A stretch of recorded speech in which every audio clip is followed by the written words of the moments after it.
1947 آزادی اور ملک کے حالات۔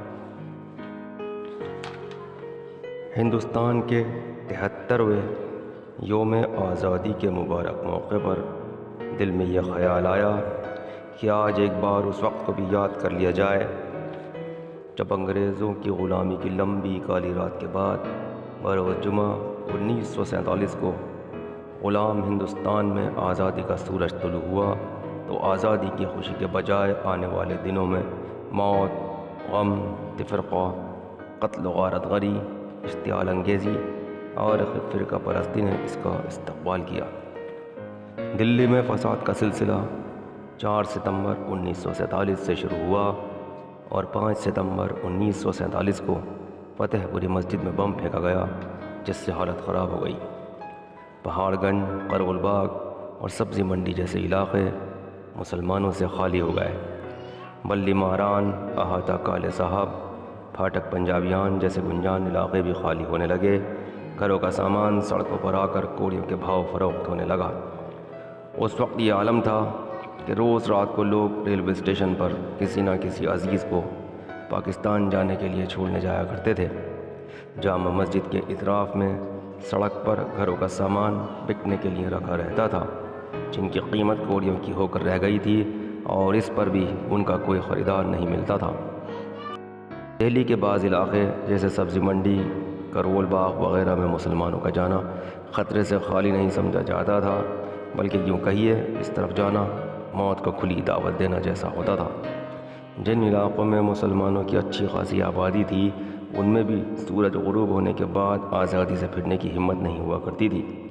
اس وقت ہندوستانی مسلمانوں کی نگاہیں لکھنؤ کانفرنس پر لگی ہوئی تھیں جو کہ مولانا ابوالکلام آزاد کی صدارت میں ملک میں تقسیم کے نتیجے میں پیدا ہونے والے حالات پر غور کرنے کے لیے طلب کی گئی تھی اور اس میں ملک کے 4.5 کروڑ مسلمانوں کی تقدیر کا فیصلہ ہونا تھا۔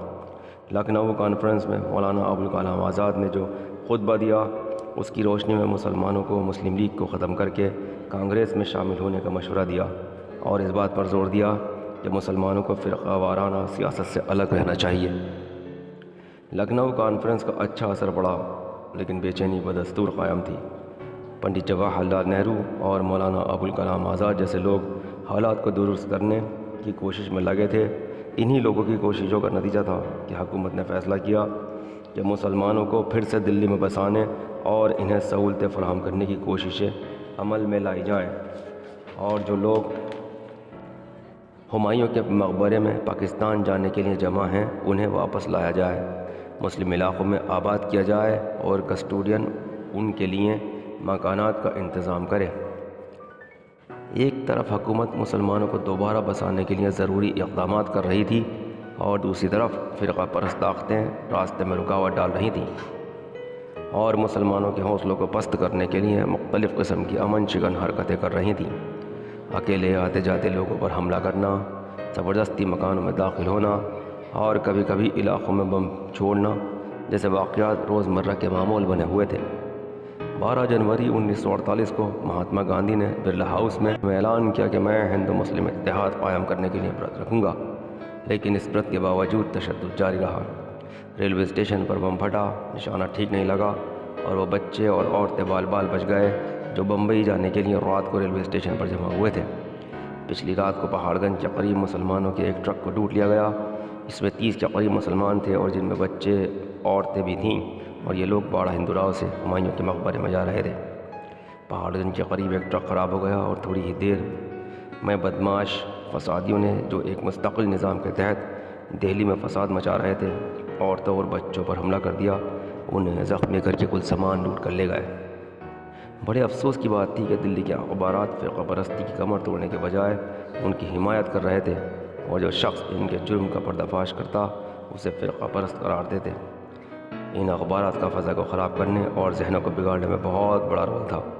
افسوس کی بات یہ تھی کہ حکومت کی مشینی پرزے وہی تھے جو انگریزوں کے زمانے میں تھے، وہی حکام، وہی افسر، وہی مشیر اور وہی ملازم جو انگریزوں کے اشاروں پر ناچتے تھے وہی آج ٹھاٹ کے ساتھ حکومت کر رہے تھے۔